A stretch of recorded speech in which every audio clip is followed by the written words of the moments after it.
আসসালামু আলাইকুম friends, welcome back to my another video. তো দেখুন, আজকে আমি মুসুরি ডালে পাকোড়া বানাবো। তো এখানে মুসুরি ডাল ব্লেন্ড করে নিয়েছি, আর একটু চাল দিছি, বাসমতি চাল দিয়ে। চালটা দিলে একটু মশমশা হয় অনেক। আপনারা বানায় খেয়ে দেখেন, যারা খেয়েছেন তারা জানেন। তো দেখুন, আমি এখানে পেঁয়াজটা উঠাই দিতেছি। পেঁয়াজটাকে অনেক চিকন করে কাটছি। তো পেঁয়াজও বলে পাকোড়াও বলে একই। তো পাকোড়াতে পেঁয়াজ বেশি দিতে হয়, পেঁয়াজ বেশি না দিলে ভালো লাগে না। তো দেখুন, হলুদ দিয়ে দিলাম আমি সব মশলা। এখন দিয়ে দেবো একটা কাঁচামরিচ, বেশি ঝাল খাই না তো কাঁচামরিচ, আর এটা হচ্ছে পেঁয়াজ পাতা। তো কাঁচামরিচ, পেঁয়াজ পাতা, ধনিয়া পাতা দিয়ে দিতেছি, সব এক লগে মাখাবো এখন। তো আপনারা দেখতে থাকুন আমি কিভাবে বানাই। তো দেখুন, আমি সব মিক্স করব এখন। তো সবাই কেমন আছেন? আশা করি আল্লাহর রহমতে সবাই ভালো আছেন।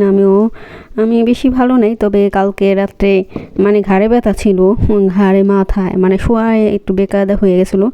কি ব্যথা 2-3 ধরে কমে না, আমি ভাবছি কমে যাবে এমনি। তারপরে কালকে হসপিটালে গিয়ে 2টা সুই দিয়েছি, সাথে সাথে রাত্রে সুই দিয়েছি, সকাল উঠে দেখি ব্যথা নাই, ব্যথা গায়েব। তো দেখুন, আমি এখানে জিরে গুঁড়ো, ধনিয়া গুঁড়ো, রসুন বাটা, আদা বাটা, তারপরে হলুদ সব মিক্স দিয়ে দিলাম সব ডালের ভিতরে। এখন সব মাখাইলাম। দেখুন, মাখানো হয়ে গেলো আমার। তো শর্টকাটে আজকে ভিডিওটা দেখলাম, সবাই পুরো ভিডিওটা দেখবেন লাইক দিয়ে প্লিজ। সবার কাছে আমার অনুরোধ রইল, ছোট্ট ভিডিও ছাড়বো এখন থেকে, সব পুরোটা দেখবেন, বুঝছেন? সবাই পুরো ভিডিও দেখবেন, সবার কাছে রিকোয়েস্ট। আর যারা সাবস্ক্রাইব করছেন তাদেরকে অনেক অনেক ধন্যবাদ।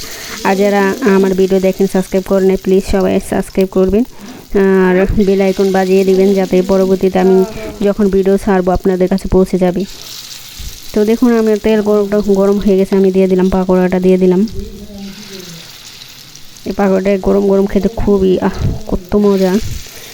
মজা হলে কী বলবো, যাদের গ্যাস্ট্রিক আছে, মানে অ্যাসিডি গ্যাসের সমস্যা আছে তাদের সমস্যা। স্ন্যাক জিনিস, তৈলাক্ত জিনিস খাওয়া একদম ডক্টর এড়িয়ে চলতে বলি, কারণ তৈলাক্ত জিনিস, তেলে ভাজা জিনিস যত এড়িয়ে চলবেন ততদিন বাঁচবেন। আর যারা এগুলো ওই উষ্টা ঠেলেমিলে খাইবেন তাদের শেষ জীবন, অকালে মৃত্যু হবে তাদের। তো দেখুন, আমার ভাজা হয়ে গেছে মুসমুসে, একেবারে খেয়ে ক্রেপসি হয়ে গেছে। খাইতে মন চায়, অনেক খাই মন চায়, সব খেয়ে ফেলি, কিন্তু পরে সমস্যা হয়, কারণ আমি তেলে জিনিস খাইতে পারি না। দেখুন, আজকে রান্না বান্নাটা দেখাইলাম না। তো এই যে ভাত হয়ে গেছে আমার, ভাত রান্না করছি, করলা ভাজি করছি, ভেন্ডি ভাজি করছি।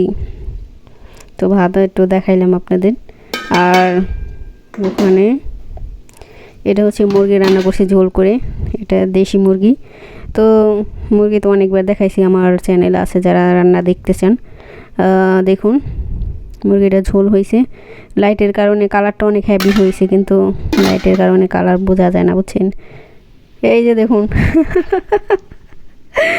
আল্লাহ বলেন, বিড়ালটা মরে গেছে বিলাইতে। আমি তো ভাবছি বিলাইটা মরে গেছে প্রথম। দেখেন কিভাবে ঘুমাইতেছে ছড়াই পরে। আল্লাহ, আমি দেখি এত হাসছি, তো আমাকে তাহলে একটু ভিডিও করে আপনাদের তো দেখাবো। দেখুন, প্রথমে একটা লাত্তি মারলাম ওর হুগার মধ্যে, তারপর উঠে না, তারপর আরেকটা লাত্তি মারছি, ওটা উঠছে। এত বিলাই খালি ঘুমায়, একটু পরপরই ঘুমায়, খালি ঘুমায়, এত ঘুমায় ওরা, খায় আর ঘুমাইবো, খাইব আর ঘুমাইবো। দেখুন, আমি 2টা লাথি দিছি, প্রথম লাথিতে উঠে নাই, দ্বিতীয় একটা লাথি দিছি, মানে আসতে জোরে না, আমি তো বিলাই ভালোবাসি, অনেক আদর করি।